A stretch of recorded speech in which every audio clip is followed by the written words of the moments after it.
அல்லேலூயா. சந்தோஷம் எப்படி வரும்? நான் ஏற்கனவே உங்களுக்கு சொல்லியிருக்கிறேன்.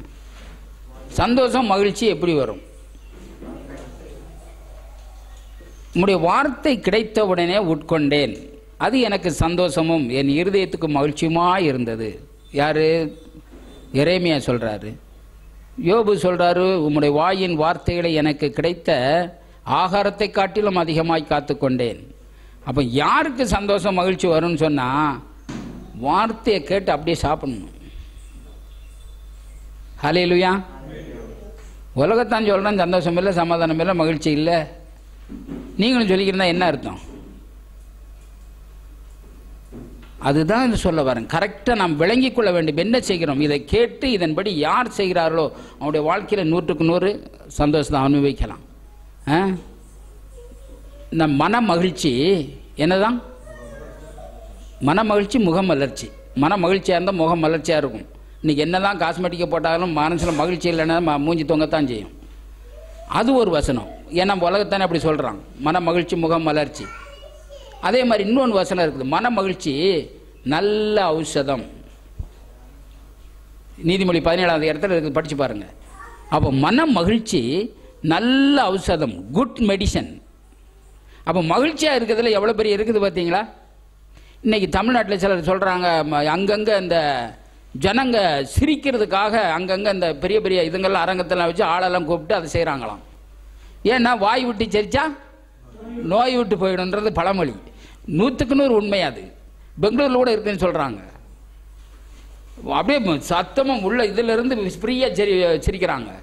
அது உண்மையாது. அந்த செல்லெல்லாம் எப்போல்லாம் நீங்கள் பாசிட்டிவாக பேசுகிறீங்களோ திம்படுங்களோ செல்லே கொஞ்சம் உற்சாகம் அடையுது.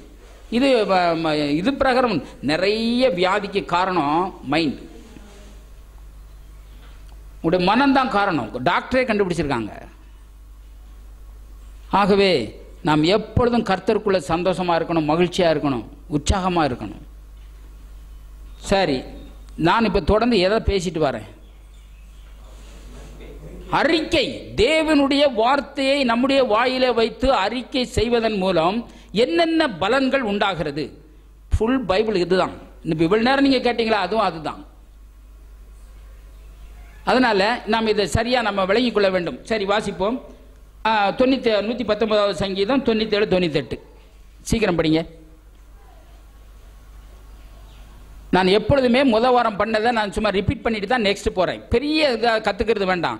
கொஞ்சம் நம்ம கத்துக்கொண்டாலும் கத்துக்கொண்டதை அப்படி அனுபவம் ஆக்குறோமா?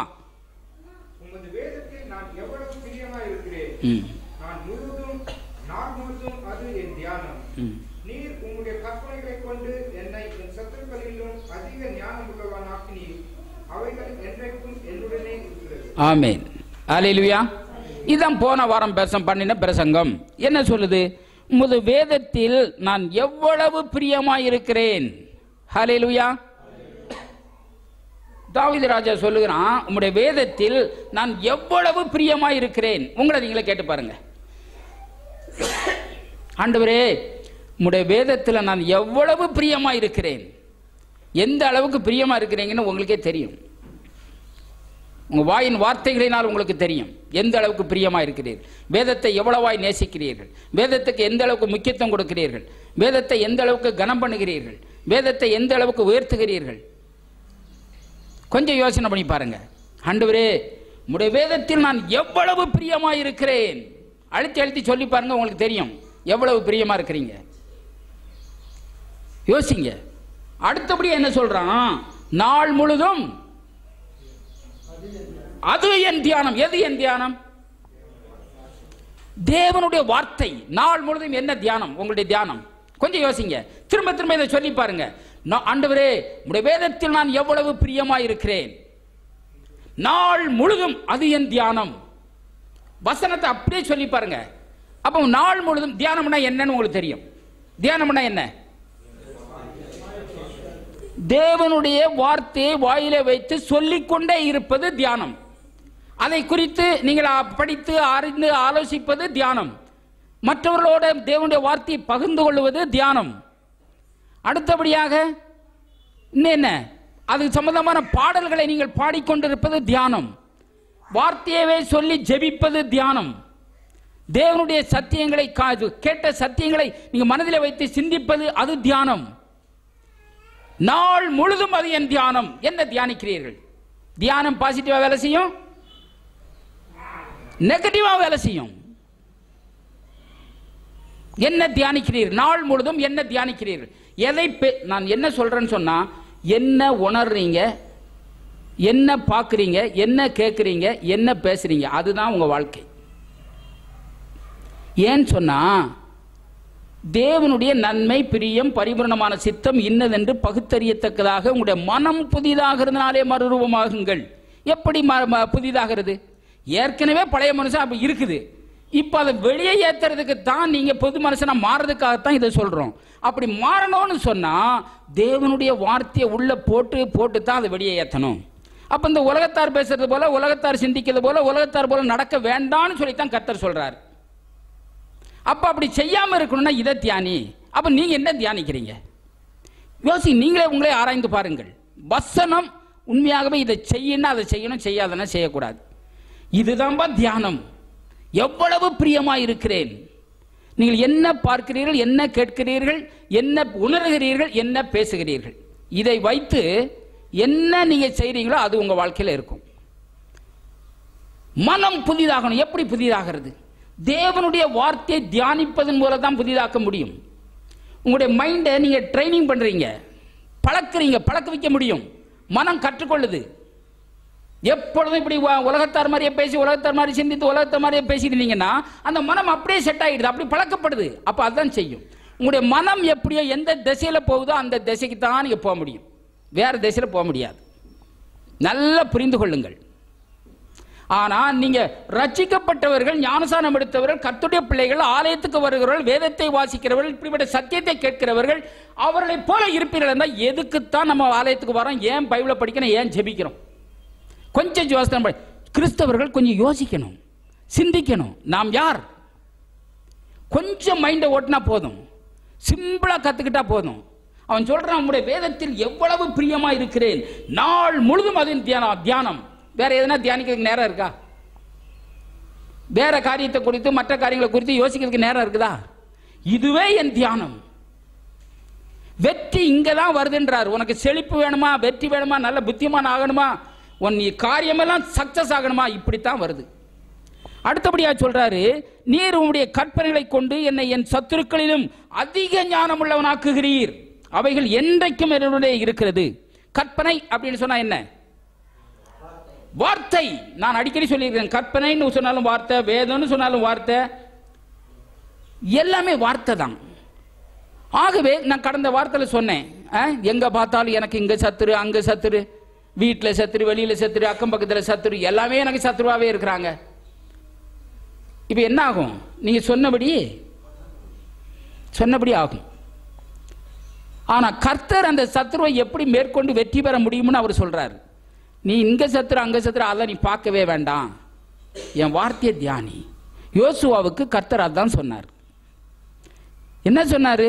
நீ ராட்சதனை பார்க்காதப்பா, சோரை பார்க்காதப்பா, அங்க இருக்கிற மாடாமாளியை பார்க்காத, ரதத்தை பார்க்காத, அதெல்லாம் தேவை. அதை குறித்து நீ மைண்ட்ல வைக்காத. என்னத்தை மைண்ட்ல வை?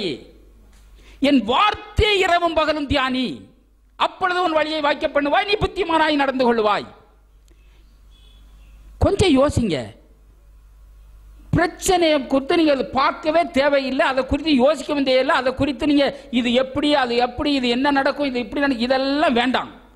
அவர் எவ்வளவு சிம்பிளா சொல்றாரு பாருங்க. உங்களுடைய பிரச்சனை ஆவிக்குரியதா இருக்கட்டும், சரீரப்பிரகாரமா இருக்கட்டும், பொருளாதாரமா இருக்கட்டும், என்ன பிரச்சனை ஆகட்டும், ஆனால் வெற்றிக்கு வேறு என்னன்னு சொன்னா தேவனுடைய வார்த்தை. நல்ல மைண்ட்ல வைங்க. இதவே நீ சொல்லி கொண்டு உன் காரியம் ஆட்டோமேட்டிக்கா சக்சஸ் ஆகுதுன்றார். உன் பிரச்சனை ஒண்ணுமில்லாம போறதுக்கு வெறும் இதை மட்டும் தியானி. நீ அதை குறித்து தியானிச்சுக்கணும், அதே பெருசு பண்ணிடுவ. இப்ப ஜனங்க என்ன பண்றாங்கன்னு சொன்னா, பிரச்சனையை பேசி பேசி பெருசு பண்ணிக்கிட்டே இருக்காங்களே தவிர அதை அழிக்கிறதுக்கு, அதை ஒண்ணுமில்லாம ஆக்கிறதுக்கு இன்னும் அதுக்கு வரவே இல்லை. அதுக்கு என்ன செய்யணும்ன்றதை விளங்கிக்கவே இல்லை. அதுக்கு என்ன செய்யணும்? வார்த்தையை தியானி. உனக்கு நல்ல சந்தோஷம், சமாதானம், மகிழ்ச்சி, வெற்றி, ஆரோக்கியம். உண்மையாகவே கர்த்தர் கிருபையா எல்லாத்தையும் ஏகரலாம் தாராளமாக கொடுத்திருக்கிறார்.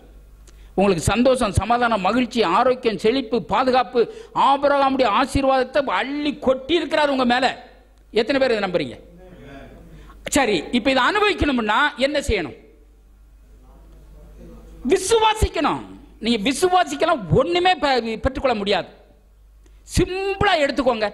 சந்தோஷம், சமாதானம், மகிழ்ச்சி, ஆரோக்கியம் யாருடையது? இது உங்களுக்காக சுதந்திரமா கொடுத்திருக்குதா? பின்ன எப்படி நீங்க துக்கத்தோட, பாரத்தோட, வேதனையோட இருக்கிறீங்க? ஏன் இருக்கிறீங்க? பேசு, அறிக்கை செய்கிறீர்கள், தியானம் பண்ணுகிறீர்கள், அதை பேசுகிறீர்கள். அதனால உங்களுடைய வாழ்க்கையில் இருக்குது. உங்களுக்கு என்ன கொடுத்திருக்குது? ஆண்டவர் சொல்றத கொஞ்சம் கூட கவனமும் வைக்கிறது இல்லை, மதிக்கிறதும் இல்லை, அதை குறித்து கவனமும் செய்யறது இல்லை. ஆனால் சாத்தான் கொடுக்கறத பொய் சொல்றான், அதை நம்ம எடுக்கிறோம். எல்லாம் அதுதான் விஷயம். இப்ப என்ன சொல்றாரு? ஆண்டவரே, உடைய வேதத்தில் நான் எவ்வளவு பிரியம், எந்த அளவுக்கு பிரியம், எது மேல பிரியம் வச்சிருக்கிறீங்க? நாள் முழுதும் அதுதான் என் தியானம். இதையே தியானிச்சேன்னா ஒன்றும் பிரச்சனையே இல்லை. இதை இப்படி தியானிச்சுக்கிட்டு இருந்தா வேற என்ன பிரச்சனை கேட்டா இருக்குதா? பிரச்சனை குறித்து நீ யோசிக்கவே யோசிக்காதேன்றாரு, சிந்திக்கவே சிந்திக்காதேன்றாரு, அதை கணக்கில் வைக்காதேன்றாரு. சரி, அடுத்தபடியா இன்னொரு வசனம் படிக்கலாம். நல்ல யோசனை பண்ணுங்க. உண்மையாகவே ஆண்டவரே, நீர் எனக்கு சந்தோஷம், சமாதானம், மகிழ்ச்சி, ஆரோக்கியம், செழிப்பு எல்லாத்தையும் கொடுத்திருக்கும் போது நான் ஏன் இல்லாத சாத்தான் கொடுக்கிற எண்ணத்தை நான் ஏன் பேசணும்? கொஞ்சம் முடிவெடுங்க. நான் உலகத்தான் அல்ல, நீர் எல்லாவற்றையும் எனக்கு ஏராளம் தாராளமாய் கொடுத்திருக்கிறீர். இதை விசுவாசிக்கணும்னா விசுவாசம் வார்த்தையில் இருக்கிறீங்க. என்னை குறித்து என்ன சொல்லுகிற அதுதான் நான். அங்க நில்லுங்க. அடுத்தபடி 3வது வசனம் படிங்க. போன வாரம் இதை படித்தோம். சங்கீதம் 119, 97, 98 அதாவது இந்த எப்படி நம்ம தேவனுடைய வார்த்தையை வாயிலே வைத்து நாம் தியானம் பண்ணுகிற பொழுது, சொல்லிக்கொண்டே இருக்கிற பொழுது வெற்றி எப்படி வருது? யோசுவாவுக்கு சொன்ன காரியத்தை நம்ம பார்த்தோம். தேவனுடைய வார்த்தையை நாம் வாயிலே வைத்து அறிக்கை செய்வதுதான் தியானம். அதை செய்கிற பொழுது எப்படி சத்துருக்களை மேற்கொள்ள முடியும், சத்துருவை காட்டிலும் எப்படி ஞானவான்களாக்குகிறீர். இந்த அறிக்கையின் மூலம், இந்த தியானத்தின் மூலம் எப்படிப்பட்ட நன்மைகளெல்லாம் பெற முடியும் என்று நான் சொல்லிக் கொண்டு வருகிறேன். இப்ப 2வது ஒரு காரியத்தை பார்க்கலாம். அதாவது 119வது சங்கீதம் 99.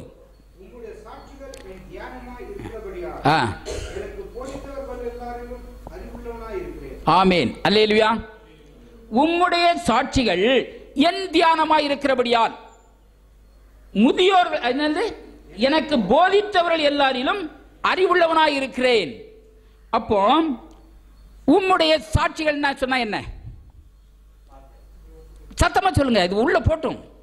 சாட்சினாலும், கற்பனைனாலும், கட்டளைனாலும், பிரமாணனாலும், நியாயப்பிரமாணம் எல்லாம் வார்த்தை. சுத்தமான விளைவுகளோ, நல்லமான விளைவுகளோ, உண்மையுள்ள விளைவுகளோ, ஒழுக்கமுள்ள விளைவுகளோ, புண்ணியம் எதுவோ போல் எல்லாமே வார்த்தை. நல்ல மைண்ட்ல வச்சுக்கோங்க. அப்போ உம்முடைய சாட்சிகள், அப்போ உம்முடைய வார்த்தைகள் என்னுடைய தியானமாய் இருக்கிறபடியால், அப்ப ஆண்டவருடைய வார்த்தை உங்களுடைய தியானமாய் இருக்கிறபடியால், அப்படின்னா தேவனுடைய வார்த்தையை உங்க வாயிலே வைத்து சொல்லிக்கொண்டே இருக்கிறபடியால் என்ன பண்ண சொல்றாரு?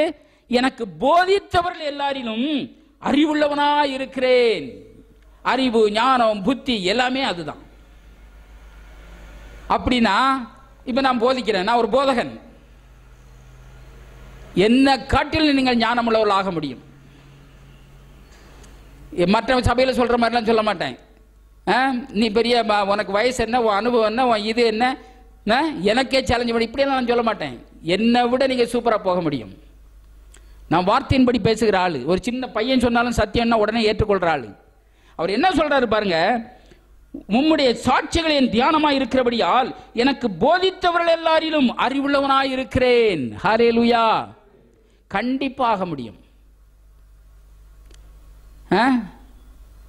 கென்னத்தேயின் தான் அந்த விசுவாசத்தை குறித்து அந்த காலத்தில் ரொம்ப ரொம்ப ஆழமா பேசுவாராம்.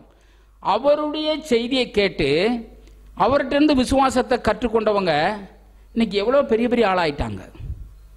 நான் ஒரு பத்திரிகையில் அதை படித்தேன். உண்மையாகவே கென்னத் கோப்லன் அப்படின்னு சொல்லிட்டு ஒரு ஊழியக்காரர் இப்போ அந்த டிவி, ஹோப் டிவியில எல்லாம் வராரு, ஃப்ளைட்டே வச்சிருக்காராம். அவர் கடன், ஏகப்பட்ட கடன், எவ்வளோ சம்பாதிச்சாலும் கடனே கொடுக்க முடியலை. அப்படிப்பட்ட நிலைமையில் ஒரு நாள் கென்னத்தேயினுடைய பிரசங்கத்தை கேட்டாராம், கேசட் ஏதோ கேட்டாராம். கேட்டுட்டு இது இப்படி உண்மையாக இருக்க முடியுமா, இப்படிப்பட்ட சூழ்நிலையிலிருந்து வெளியே வர முடியுமா அப்படின்னு அவருக்குள்ள ஒரு கொஸ்டின் வந்துச்சான். உடனே அது சம்பந்தமான ஒரு கேசட்டை வாங்கிட்டு வீட்டுக்குள்ள போய் அடைச்சிட்டு அதை கேட்டாராம். கேசட்டை கேட்கறது, பைபிளை படிக்கிறது, ஜெபிக்கிறது. 2 மாசமா இப்படி வீட்டை விட்டு சாப்பாட்டுக்கு மட்டும் ஒரு வாரம் வராமல் இப்படியே பண்ணியிருந்தாராம். திரும்ப இதவே குறித்து தியானம் பண்ணி இதவே செய்துக்கிட்டு இருந்தாராம். 1.5 வருஷத்துல மொத்த கடனை அடைச்சிட்டாராம். மொத்த கடனை அடைச்சது மட்டும் இல்ல, வெளியில பெரிய பெரிய கூட்டங்கள் ஆரம்பிச்சாராம். அவருக்கு கென்னத்தேனுக்கு வந்த கூட்டத்தை காட்டி இவருக்கு அதிகமா வந்துச்சான். அவர் போதிச்சதை காட்டிலும் அவருடைய இடத்திலிருந்து கற்றுக்கொண்டு அவரை விட இவர் ஆழமா போதிக்க ஆரம்பிச்சாராம். இன்னைக்கு நான் அவர் பார்த்திருக்கிறேன், காட்டிவில வராரு. பெரிய அந்த அளவுக்கு அவர் உண்மையாக பெரிய. இது ஏன் தெரியுமா? அவர் கேட்டதன்படி விடல, கேட்டதின்படி செய்தார், தியானம் பண்ணினார். கேட்கிறவளாய் மட்டுமல்ல, அதன்படி செய்கிறவளாயும் இருங்கள். கேட்பதற்கும் பிரச்சனைகள்லாம் இருக்குது. கேட்பதற்கும் செய்வதற்கு இடையில உள்ளதுதான் தியானம். நீங்க இதை சொல்லிக்கொண்டே இருக்கிறவள் நான் தான் சொல்றேன் இல்லையா? சார்லஸ் காப்ஸ் ஒரு முறை கேட்டார், ஆண்டவரே உங்களுடைய வார்த்தையை நான் சொல்லிக்கிட்டே இருக்கேன், ஆனா உண்மைன்னு சொல்லி என்னால உணர முடியலையே அப்படின்னாராம். சரி மகனே, அந்த வார்த்தை என்ன சொல்லுதோ அதை திரும்ப திரும்ப சொல்லிக்கிட்டே இரு, அதுவும் வாவியில 1.5 கலக்கட்டும். அப்ப அந்த வார்த்தை என்ன சொல்லுதோ அதை அப்படியே நீ ஆயிடுவேன். ஹல்லேலூயா. அந்த வார்த்தை அப்படியே உனக்கு நிறைவேறும், உன் வாழ்க்கையில பலிக்கும்னு சொன்னாராம். இப்ப கீழ்ப்படியணுமா வேண்டாமா? அதைத்தான் செய்யறாரு இன்னைக்கு சவாலா. அன்னைக்கு அவர் ஊழியத்தை செய்யறாரு. சொந்த பிளைட்டை வச்சு, அவர் ஒரு விவசாயி, சொந்த பிளைட்டை வச்சு ஊழியம் செய்யறாரு. இப்ப என்ன செய்ய சொல்லிட்டாரு? என்னதான் கர்த்தர் நம்மளை செய்ய சொல்லிட்டாரு? வெட்டி முறிக்கவா சொன்னாரு? போய் தலையில போய் முட்டிக்க மோதிக்கணும்னு சொன்னாரு? ஒன்னும் இல்லைங்க, ரொம்ப சிம்பிள். என் வார்த்தையை நீ கனம் பண்ணு, என் வார்த்தையை நீ தியானம் பண்ணு, என் வார்த்தையை வாயில வச்சு பேசு, வீண் வார்த்தை பேச வேண்டாம். இதைத்தானே சொல்றாரு. போய் அவன் எப்படி முறிப்ப, எப்படி அடிப்ப, எப்படி இது வேணும், நான் ஆலோசனை கொடுக்குறேன், நீ இப்படி செய் அப்படி செய் அப்படின்னு சொல்லியிருந்தா பரவாயில்ல. ஒன்றும் செய்ய வேண்டாம், இந்த வார்த்தையை மட்டும் இரவும் பகலும் தியானம் பண்ணு. கொஞ்சம் யோசிங்க. உண்மையாக இப்படி செய்யும் போது முதியோர்களை உண்மையாக நானே ஆச்சரியப்படுறேன். இன்னைக்கு நம்ம சபையில் இன்னைக்கு சாட்சியா நம்ம பார்க்க முடியுமா? இன்னைக்கு நம்ம பிள்ளைங்க, நீங்க எல்லாரும் கூட நல்லா நிறைய காரியங்களை கற்றுட்டு வச்சிருக்கிறீங்க. ஜான் பேசுற காரியத்திலிருந்து எவ்வளவோ காரியத்தை நான் கற்றுக்கொள்றேன். ஹல்லேலூயா. உங்களுக்கு போதித்தவர்களை காட்டிலும் நீங்கள் அறிவுள்ளவர்களாக இருக்கிறீர்கள். அப்படி கர்த்தருடைய வார்த்தை அந்த அளவுக்கு உங்களை மாற்றுது. தியானம் பண்ணி பாருங்க. இந்த சின்ன பிள்ளைங்களுக்கெல்லாம் சொல்றேன், உண்மையாகவே நீங்க இப்பவே ட்ரைனிங் கொடுத்து வைங்க, அவங்களுடைய வாழ்க்கை எப்படி இருக்குன்னு பாருங்க. நீங்க ஆச்சரியப்படுவீங்க, நினைச்சே பார்க்க முடியாது, அந்த லெவலுக்கு மாறுவாங்க.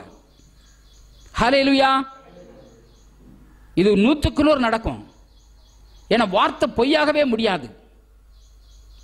அது அப்படியே உங்களுடைய வாழ்க்கையில் நிறைவேறும். இதை கண்டுபிடிக்கணும், கீழ்ப்படியணும், இதை அப்படி தன்னை விட்டு கொடுக்கணும். இந்த உண்மையாகவே இந்த அறிந்து கொள்ளுதல், புரிந்து கொள்ளுதல், விளங்கிக் கொள்ளுதல் விஷயமே இருக்குது. இது விளங்கினாலே மற்றவர்களுக்கும் நமக்கு உள்ள வித்தியாசத்தை ஈஸியா நம்ம கண்டுபிடிச்சிடலாம். உங்களுக்குள்ள என்ன நடக்குது? அவர் எப்படி சொல்றாரு பாருங்க, உங்களுடைய சாட்சிகள் என் தியானமா இருக்கிறபடியால் எனக்கு போதித்தவர்கள் எல்லாரிலும் அறிவுள்ளவனாய் இருக்கிறேன். அப்ப வார்த்தை உங்களை குறித்து என்ன சொல்லுதோ அதை அப்படியே அக்செப்ட் பண்ணுங்க. இப்ப மனம் அங்கீகரிக்க மாட்டேங்குது. ஏன்னா அப்படி ட்ரைனிங் ஆயிருக்குது, ஒத்துக்க மாட்டேங்குது. கிருபையா கர்த்தர் எல்லாத்தையும் கொடுத்திருந்தாலும் மத போதகம் என்ன சொல்லுதுன்னா, நீ அதுக்கு தகுதியா இருந்தா தான் கர்த்தர் ஆசீர்வதிக்க முடியும். இது தப்பா ரைட்டா? உங்களுடைய தகுதியின் அடிப்படையில் அவர் ஆசீர்வதிக்கிறாரா? அவர் கிருபை நிமித்தம், இரக்கத்தின் நிமித்தம், தயவு நிமித்தம் ஆசீர்வதிக்கிறாரா? சத்தமா சொல்லுங்க. அப்ப கிருபை நிமித்தம் ஆசீர்வதித்தாலும் நீங்கள் எப்படி அதை அடைய முடியும்? விசுவாசத்தால. விசுவாசம் எங்க இருக்குது? அப்ப வார்த்தை அறிக்கை செய்து தொடர்ந்து அதையே பேசிக்கிட்டு இருந்தீங்கன்னா அதுதான் நீங்க. சில வசனங்களை நான் சொல்லுகிறேன். ஆகவே ஆண்டவருடைய வார்த்தை என்ன சொல்லுதோ அதுதான் நான். ஒரு 2-3 வசனத்தை நாம் வாசிக்கலாம். ஆதியாகமம் 41ஆம் அதிகாரம் 39வது வசனத்தை படிங்க. ஆதியாகமம் 41:39. தேவனுடைய வார்த்தைக்கு கீழ்ப்படிய பழகுங்க. ஆண்டவரே உம்முடைய வார்த்தையை நான் கனம் பண்றேன். ஆண்டவரே உம்முடைய வார்த்தையை காட்டி எனக்கு மேலானது ஒன்றுமே கிடையாது. ஏன்னா சகல பிரஸ்தாபத்தை காட்டிலும் தன்னுடைய வார்த்தையை மகிமைப்படுத்தி இருக்கிறார். என்ன சொல்றாரு? என் மகனே, என் மகளே, நீ ஆசீர்வாதமாக இருக்கிறத நான் வாஞ்சிக்கிறேன், நான் ஆசிக்கிறேன். நீங்க விரும்புவதை காட்டிலும் 1000 மடங்கு நான் விரும்புகிறேன். ஆகவே என்னுடைய வார்த்தையை நீ வாயில வச்சு பேசு. ஆதியாகமம் 41:39. சரி, தேவன் இவை எல்லாவற்றையும் உனக்கு வெளிப்படுத்தி இருக்கிறபடியால் உன்னை போல விவேகமும் ஞானம் உள்ளவன் வேறு ஒருவனும் இல்லை. ஞானமும் விவேகம் உள்ளவன் உன்னை போல வேற 38 கூட படிங்க. அப்பொழுது பார்வோன் தன் ஊழியக்காரரை நோக்கி, தேவ ஆவியை பெற்ற இந்த மனுஷனைப் போல வேறொருவன் உண்டோ என்றார். ஆமென், ஹல்லேலூயா. யோசேப்பை பார்த்து பார்வோன் ராஜா சொல்லுகிற வார்த்தை, அதாவது தேவ ஆவியை பெற்ற இந்த மனுஷனை போல வேற ஒருவன் உண்டோ. அடுத்தபடியா அவன் சொல்றான், அதாவது உன்னை போல விவேகமும் ஞானம் உள்ளவன் வேற ஒருவனுமே இல்லை. ஹல்லேலூயா. அப்படியானால் இது யாருக்கு இந்த இதை சொன்னது? யோசேப்புக்கு. யோசேப்புக்கு சொன்னது உங்களுக்கு ஒத்து வருமா? எத்தனை சத்தமா சொல்லுங்க பார்க்கலாம்.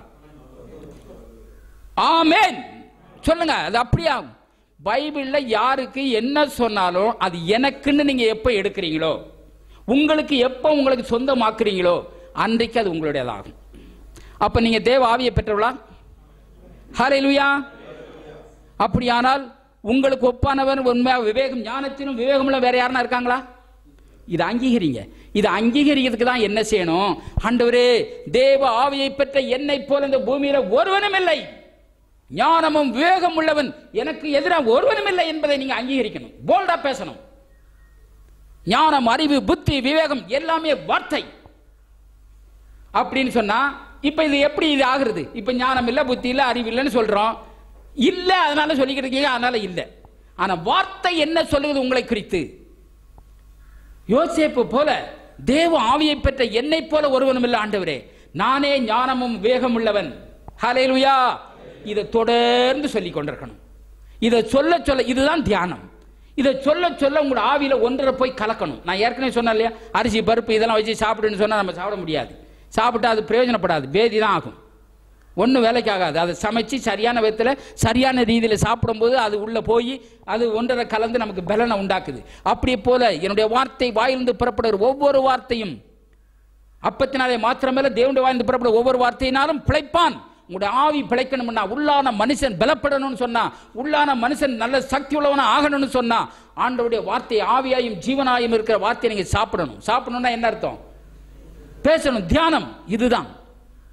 எப்படி சொல்றான் பாருங்க. பார்வோன் அவனைத்தான் டாப்ல தூக்கி வச்சான். பாத்தீங்களா? ஹல்லேலூயா. உங்களுடைய வாழ்க்கையில, உங்களுடைய வேலை ஸ்தலத்துல, உங்களுடைய படிப்புல, உங்களுடைய தொழில் வியாபாரம் எதனாகட்டும் டாப்ல போணுமா? தேவ ஆவியை பெற்ற என்னை போல ஒருவனும் இல்லை, ஞானமும் விவேகத்துக்கும் என்னை போல எவனும் ஒருத்தனும் இல்லை.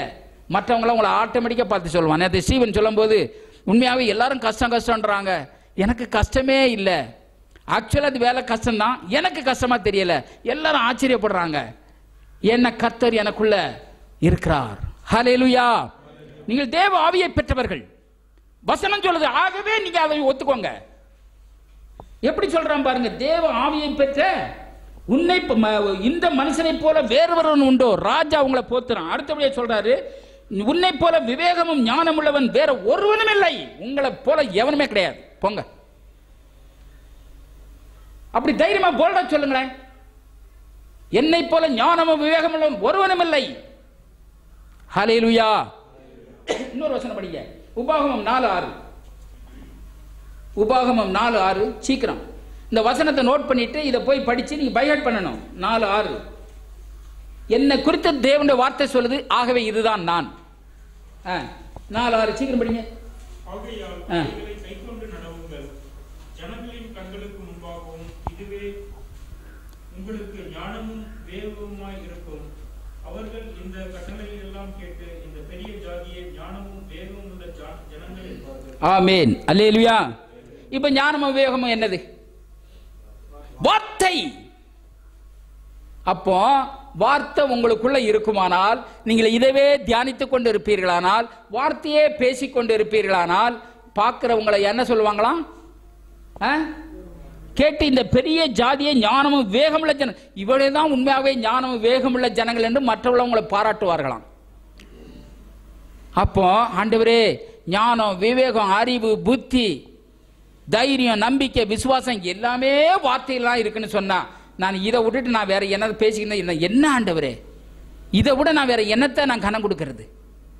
இதுதானே என்னுடைய வாழ்க்கையில சந்தோஷத்தை கொடுக்குது, சமாதானத்தை கொடுக்குது, மகிழ்ச்சியை கொடுக்குது, நல்ல ஆரோக்கியத்தை கொடுக்குது, ஆசீர்வாதத்தை கொடுக்குது, பணத்தை கொடுக்குது, பொருளை கொடுக்குது, கனத்தை கொடுக்குது. இப்பேற்பட்ட வார்த்தையை நம்ம தியானம் பண்ணாம நம்ம உட்கார்ந்துட்டு நம்ம என்ன எப்பேற்பட்ட ஆளா இருப்போம்? கொஞ்சம் யோசிங்க. ஜனங்களெல்லாம் ஞானமும் வேகமுள்ள பெரிய ஜாதி இதுதான். ஹல்லேலூயா. கர்த்தருடைய ஜனமே, உனக்கு ஒப்பானவன் யார்? அப்போ வார்த்தை உங்களை குறித்து என்ன சொல்லுகிறதோ, என்ன பிரச்சனை, அதுக்கு என்ன வார்த்தை, அந்த வார்த்தையை எடுத்து சொல்லிக்கிட்டே இருங்க. சூழ்நிலை நம்ப முடியல, ஒத்துக்க முடியல, உங்க மனம் ஏற்றுக்கொள்ள மாட்டேங்குது. அந்த மனம் அதுக்கு ட்ரெயின் ஆகிறதுக்கு தான் சொல்லிக்கிட்டே இருங்கன்னு சொல்றேன். அதை போல, ஏன்னா பழைய மனுஷன் இருக்கிறான், பழைய சுபாவம் இருக்கு, பழைய எண்ணம் இருக்குது, விழுந்து போன சுபாவம் தான் இருக்குது. இப்போ அதை மாத்துறதுக்காகத்தான் இந்த வார்த்தையை உள்ள போடுங்க. உங்களை குறித்து தேவனுடைய வார்த்தை என்ன சொல்லுகிறதோ அதை போட்டு போட்டு போட்டு உங்களோட மனதை பயிற்சி கொடுங்கள்.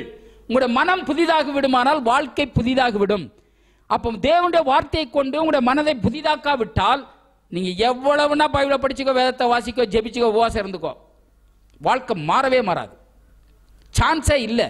ஏன்னா இப்படித்தான் இது வழிமுறை, இப்படித்தான் வச்சுட்டாரு, இதுதான் பிரின்சிபல், இதுதான் லா, இப்படித்தான் வேலை செய்யுதுன்னு சொல்லிட்டாரு. தெரிஞ்சும் இதை செய்யல அப்படின்னு சொன்னா ஒன்றும் பண்ண முடியாது. அவ எவ்வளவு பெரிய ஆளா இருக்கட்டும், எவ்வளவு அனுபவம் உள்ள ஆளா இருக்கட்டும், வார்த்தை எப்படி வருதுன்னு கொஞ்சம் கவனிங்க. உங்களுக்கே தெரியும். உங்களை போதித்தவர்களை காட்டில் நீங்கள் ஞானவான்களா இருக்க முடியும். அப்படியானால் இன்னொரு வசனம் படிங்க. 1 ராஜாக்கள் 4:29. சீக்கிரம். 1 Kings 4:29. 4:29. சீக்கிரம். தேவன் சாலமோனுக்கு மிகுதியான ஞானத்தையும் புத்தியையும் கடற்கரை மண்டலத்தினையான மனோவிருத்தியையும் கொடுத்தார். ஆமென். அல்லேலூயா. அப்போ கர்த்தர் சாலமோனுக்கு என்னது? மிகுதியான ஞானத்தையும் என்னது? மிகுதியான ஞானத்தையும் புத்தியும் கர்த்தர் சாலமோனுக்கு கொடுத்தார். கடற்கரை மணலத்தியான மன விசாலத்தை கொடுத்தார். ஹல்லேலூயா. சரி, இது யாருக்கு கொடுத்தது? சாலமோனுக்கு கொடுத்தார். இது உங்களுக்கு ஒத்து வருமா? எத்தனை பேர் சொல்றீங்க ஒத்து வரும்னு? ஹல்லேலூயா. ஏன்னா அவர் பச்சைபாதம் இல்லாதவர். சாலமோனுக்கு மிகுதியான ஞானத்தை கொடுத்தாருன்னா உங்களுக்கும் கொடுத்திருக்கிறதா இல்லையா? ஒருவன் ஞானத்தில் குறைவுள்ளவனாயிருந்தால் சம்பூர்ணமாய் கொடுக்கிற தேவனத்தில் கேட்க கடவன். கேட்டா எப்படி கொடுக்கிறாரா? சம்பூர்ணமாய், பரிபூர்ணமாய், மிகுதியான ஞானத்தையும் புத்தியும் கொடுத்தார். அப்ப ஞானம் புத்தி என்னது? வார்த்தை.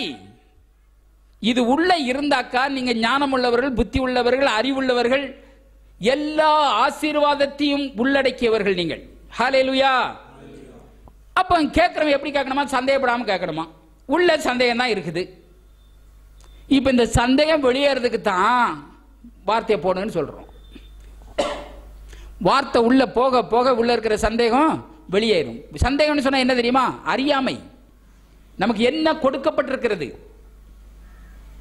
அவர் கொடுத்திருக்கிறத நீங்க நம்பல, நீங்க விசுவாசிக்கலன்னா அனுபவிக்கவே முடியாது. எவ்வளவு தெளிவா சொல்றாரு. அப்போ கேட்டா கிடைக்குமா கிடைக்காதா? நான் தான் சொல்றேன் இல்லையா, இதுல தான் எனக்கு பிரச்சனையே. கேட்கறது பிரச்சனை இல்லை, அவர் கொடுக்கறதுலையும் பிரச்சனை இல்லை. ஆனா சந்தேகப்படாம எப்படி கேட்கறது? விஷயமே அங்கதான். அந்த சந்தேகம் வெளியேறதுக்கு தான் வார்த்தையை கேட்ட ஆண்டவரே நீர் கொடுத்ததுக்காக ஸ்தோத்திரம், சம்பூர்ணமான ஞானத்தை நீர் கொடுத்ததுக்காக ஸ்தோத்திரம். சாலோமோனுக்கு கொடுத்தீரே அதே ஞானம் கர்த்தாவே ஒவ்வொரு நாளும் அறிக்கை செய்யுங்க. நீர் ஆண்டவர் தேவ ஆவியை பெற்ற என்னை போல ஞானம் விவேகம்னு ஒருவனும் இல்லை. தேவ வார்த்தையை பெற்ற, அதாவது தேவ வார்த்தையை பெற்ற என்னை போல அவனே ஞானம் விவேகம் உள்ள பெரிய ஜாதின்னு சொல்றாரு.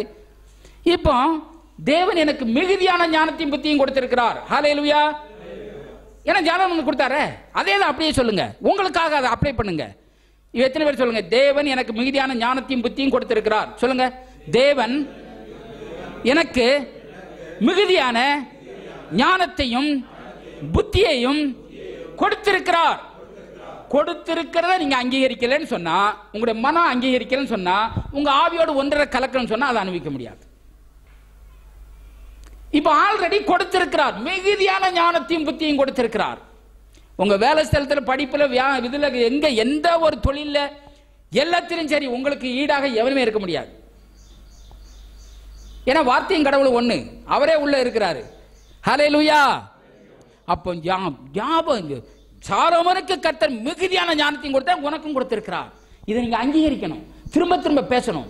கர்த்தாவே, எனக்கு ஞானம் இல்லை, புத்தி இல்லை, அறிவு இல்லை, எனக்கு படிப்பு இல்லை, என்னை யாரும் மதிக்கல, இப்படி எல்லாம் பேசக்கூடாது. மகா தப்பு. சொன்னா சொன்னபடி ஆகும். மற்றவர்களையும் நீங்க புத்தி இல்லை, ஞானம் இல்லை, அறிவு இல்லைன்னு சொல்லக்கூடாது. அப்படி சொன்னாக்கா கர்த்தருக்கே, கடவுளுக்கே புத்தி இல்லைன்றீங்க நீங்க. ஏன்னா வசனம் அப்படி சொல்லுது. வார்த்தை என்ன சொல்லுதோ அதை சொல்ல பழகுங்க. அதை விட்டு ஆப்போசிட்டா பேசுறதை நிறுத்துங்க. இது விளங்கணும் உங்களுக்கு. எவ்வளவு தெளிவா சொல்றாரு. இன்னொரு வசனம் படிங்க, தானியேல் 1:20. அங்க என்ன சொல்றாரு? இப்ப நான் சொல்லிக்கிட்டு வரதெல்லாம் எல்லாம் ஞானம், புத்தி, அறிவு எல்லாத்துக்கும் ஏராளம் தாராளமா கொடுத்திருக்கிறாரு. உங்களுக்கு கொடுத்திருக்கிறத நீங்க உங்களுக்கு சொந்தமாக்குங்கன்னு தான் சொல்ல வரேன்.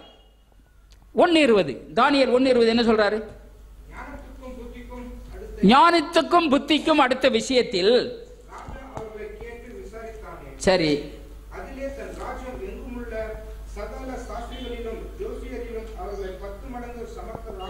ஹல்லேலூயா. என்ன சொல்றார்? ராஜா, அங்கேயும் ராஜா சொன்னாரு. பார்வோன் யோசேப்பை பார்த்து, இங்க கூட நேபுகாத்நேச்சார் அந்த ராஜா சொல்றான், அதாவது ஞானத்துக்கும் புத்திக்கும் அடுத்த விஷயத்தில். அப்படின்னா ஞானம் புத்தி என்னது? வார்த்தை.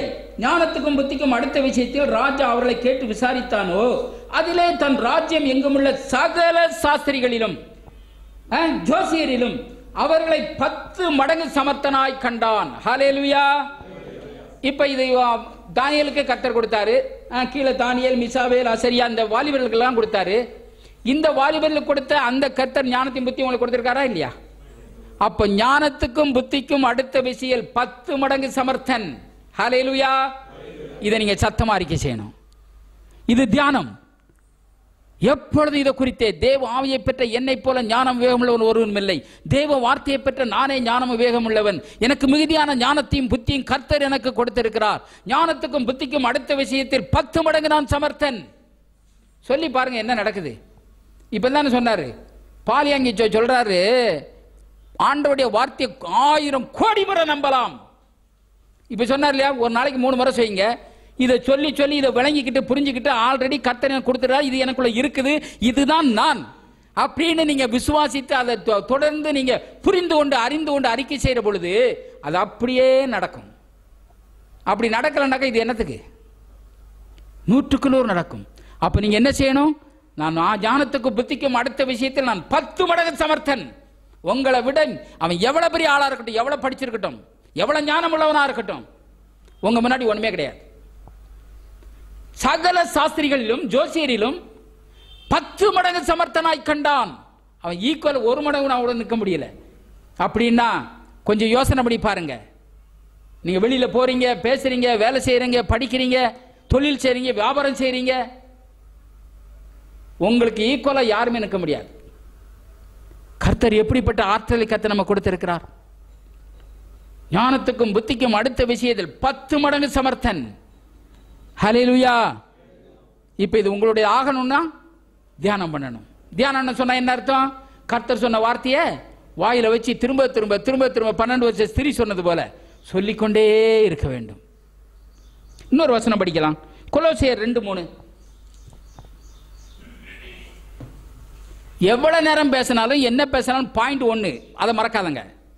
என்ன பண்ணுது உங்களை, எப்படிப்பட்ட பலனை உங்களுக்கு கொண்டு வருது, இந்த தியானம் என்ன செய்யுது, நீங்க எந்த அளவுக்கு உயர்ந்து போகலாம் என்பதை குறித்து உண்மையாகவே பரிசுத்த ஆவியானவர் உங்களோடு கூட பேசிக் கொண்டிருக்கிறார்.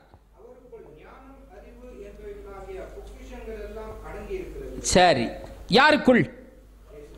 அவருக்குள் ஞானம் அறிவு என்பவைகளாகிய பொக்கிஷங்கள் எல்லாம் அடங்கி இருக்கிறது. அவருக்குள் சொன்னா யாருக்குள்?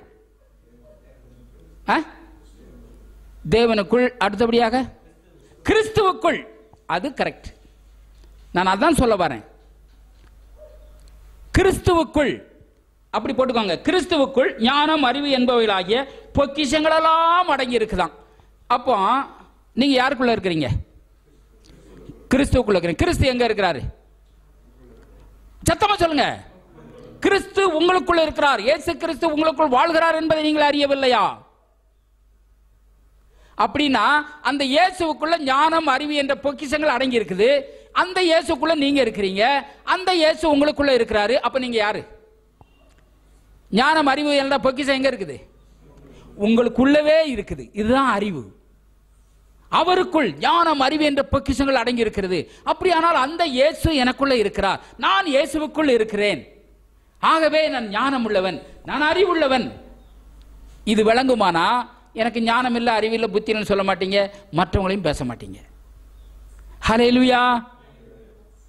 அதுதான் நான் சொல்ல வரேன். கிறிஸ்துவுக்குள் நீங்கள் யார், இயேசு உங்களுக்கு என்ன செய்திருக்கிறார், அதை பார்க்க, அதை தியானம் பண்ணி உங்களோட ஆவியில் ஒன்றரை கலக்க வைங்க. அப்ப அவருக்குள் ஞானம் அறிவு என்ற பொக்கிஷங்கள் எல்லாம் இருக்குதுன்னு சொன்னா அதே பொக்கிஷம் உங்களுக்குள்ளும் இருக்கிறது. ஹல்லேலூயா. நல்ல மனுஷன் தன் இருதயமாகிய நல்ல பொக்கிஷத்திலிருந்து நல்லவைகளை எடுத்து காட்டுகிறான். பொல்லாத மனுஷன் தன் இருதயமாகிய பொல்லாத பொக்கிஷத்திலிருந்து பொல்லாதவைகளை எடுத்து காட்டுகிறான். அப்ப என்ன இருக்குது? உங்க வாயின் வார்த்தை நீங்க யாருன்னு காட்டி கொடுக்கும். இருதயத்தின் நிறைவினால் வாய் பேசும். சும்மா நீங்க இப்படியெல்லாம் பேசக்கூடாது சிஸ்டர், இப்படியெல்லாம் பேசாதங்க பிரதர் அப்படின்னு சொன்னா அவன் பேசாம இருக்க முடியாது. ஏன் பேசாம இருக்க முடியாது? உள்ள நிறைஞ்சிருக்குது. உள்ள நிறைஞ்சிருந்தா வாயில வரும். நிறைஞ்சிருச்சுன்னு எப்படி தெரியும்? வாயில வர்றது தான் உள்ள நிறைஞ்சிருக்குது. பாட்டிலில் தண்ணி இருந்தால் வெளியே வருதுன்னா என்ன அர்த்தம்? ஃபுல்லாக நிறைஞ்சு வெளியே வருது. டேங்க் ஃபுல்லாகிடுச்சுன்னா வெளியே ஊற்றுது. அதை போல என்ன ஊற்றுதுன்றதை வச்சு தான் நீங்கள் யாராக இருக்கிறீர்கள். நல்ல மனுஷன் தன் இருதயமாகிய நல்ல பொக்கிஷம். அப்போ ஞானம் அறிவு என்ற பொக்கிஷங்கள். ஞானம் அறிவு என்னது? வார்த்தை. வார்த்தை உள்ள இருக்கும்னா விசுவாசம் நிறைஞ்சு போயிருக்குது. நீ சொன்னபடியெல்லாம் ஆகும். ஹல்லேலூயா. அப்போ ஞானம் அறிவு என்ற பொக்கிஷங்கள் சொல்லணும். ஞானம் அறிவு என்ற பொக்கிஷங்கள் எனக்கு அடங்கி இருக்கிறது. சொல்லுங்க சத்தமா பார்க்கலாம். ஞானம் அறிவு என்ற பொக்கிஷங்கள் எனக்குள் அடங்கி இருக்கிறது. ஏன்னா ஞானம் அறிவுள்ள இயேசு உங்களுக்குள் இருக்கிறார். இந்த அறிவு,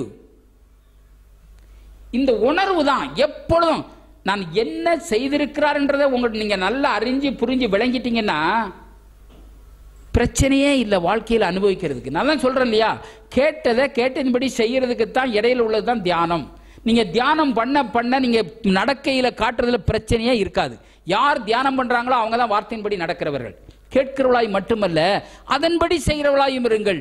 கேட்டு அதன்படி செய்யறதுக்கு தான் தியானம் பண்ண சொல்றோம். ஹல்லேலூயா. இன்னொரு வசனம் கடைசியா படிச்சு முடிச்சிடலாம். 1 கொரிந்தியர் 1:3. 1 கொரிந்தியர் 1:31 நினைக்கிறேன், 3 இல்லை. 1 கொரிந்தியர் 1:31. 1 கொரிந்தியர் 1:31. அவரே தேவனால் நமக்கு ஞானமும் நீதியும் பரிசுத்தமும் மீட்புமானார். ஆமென். அல்லேலூயா. அவரே தேவனால் நமக்கு ஞானமும் நீதியும் பரிசுத்தமும் மீட்புமானார். அவரே யாரு? இயேசு கிறிஸ்து. இயேசு கிறிஸ்துவே உங்களுக்கு என்னவெல்லாம் ஆனாரா? ஞானமா. அப்ப நீங்க யாரு? ஞானத்தால் நிரம்பினவர்கள், புத்தியினால் நிரம்பினவர்கள், அறிவினால் நிரம்பினவர்கள். அப்ப ஞானமும் நீதியும். யார் நீதி? இப்ப நீங்க நீதிமானா அநீதிமானா? நீதிமான். நீதியும் பரிசுத்தமும் மீட்புமானார். ஹல்லேலூயா. அப்ப இயேசுவே ஞானம். அந்த இயேசு உங்களுக்குள்ள, அப்புறம் நீங்க தான் ஞானம். நான் அடிக்கடி அதனால தான் சொல்றேன், தேவன் உங்களை சாதாரணமான மனிதர்களா பார்க்கல, இயேசுவை எப்படி பார்க்கிறார் அப்படியே உங்களை பார்க்கிறார். நீங்கள் ஞானம் உள்ளவர்கள். அப்ப அவர் உங்களை ஞானம் உள்ளவர் ஆக்கிவே நான் ஞானமே இல்லைன்னு சொன்னா என்ன பண்ண முடியும்? அவர் சொன்னதை, அவர் செஞ்சு வச்சதை இல்லைன்னு மறுதளிச்சா, எனக்கு ஞானமே இல்லைன்னு சொன்னா அவர் ஞானத்தை கொடுக்க முடியாது. நீங்களே இல்லைன்னு மறுதளிக்கும் போது, இல்லை இல்லை நீ தப்பா சொல்ற, இதுதான் வாங்கிக்கோன்னு கொடுக்க மாட்டாரு. நல்ல விளங்கிக் கொள்ளுங்கள். கிருபையா எல்லாத்தையும் கொடுத்திருக்கிறாரு. நீங்க விசுவாசிக்கலாம். ஒரு காரியத்தை சாதாரணமா நீங்க ஒரு வெற்றிகரமா திருப்தியா கூட ஒரு ஆசீர்வாதமான ஒரு வாழ்க்கை வாழவே முடியாது. நம்புங்க, என்ன செய்திருக்கிறார். இயேசுவே ஞானம். அந்த இயேசு எனக்குள்ள என்ன ஞானவான். தைரியமா போல்டா பேசுங்க. எப்ப போல்டா பேசுறீங்களோ அப்பதான் நீங்க. யாரும் உங்களுக்கு முன்னாடி, அவன் எவ்வளவு பெரிய ஆளா இருக்கட்டும், உங்க முன்னாடி ஒண்ணுமே கிடையாது. இயேசுவே ஞானம். நீதி. நீதின்னு சொன்னா என்ன?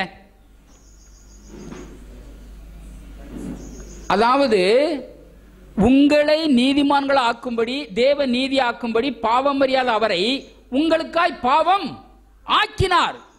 அவர் பாவமே செய்யாதவர், அவர் பாவம் ஆயிட்டார். உங்களுக்கு நீதினா என்னன்னே தெரியாது. உங்களை நீதியை ஆக்கிட்டார்.